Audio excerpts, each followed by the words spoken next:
Hello, in this video let us try and understand Sarbanes-Oxley Act 2002.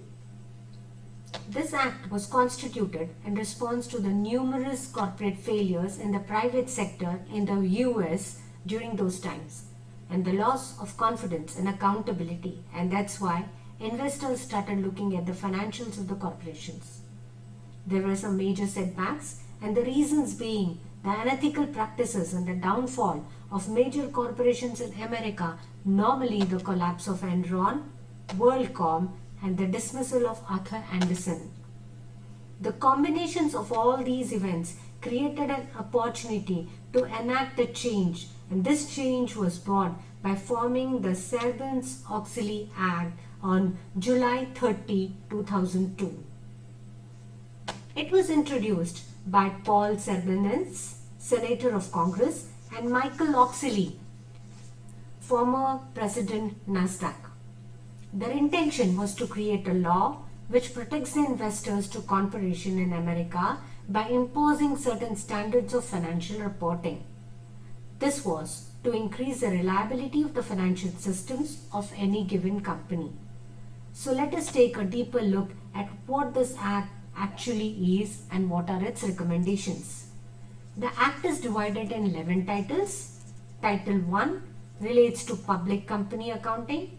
Title 2 relates to auditor's independence. Title 3 relates to corporate responsibility. Title 4 relates to enhanced financial disclosures. Title 5 relates to analysts' conflict of interest. Title 6 relates to commission resources and authority. Title 7 relates to studies and reports.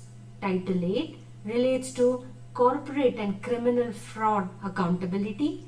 Title 9 relates to white collar crime penalty enhancements. Title 10 relates to corporate tax returns, and Title 11 relates to corporate frauds and accountabilities. The main features of these acts are that it was established that SOX Act establishes the Public Company Accounting Oversight Board. All auditors of public company must register with PCAOB. All audit committee members must be independent, non-executive directors. The PCAOB must adopt audit quality control ethics and independence standards. The audit committee must pre-approve engaging of auditors and other non-audit services. The Act requires 5 years rotation of audit partners. The Act prohibits personal loans to company executives.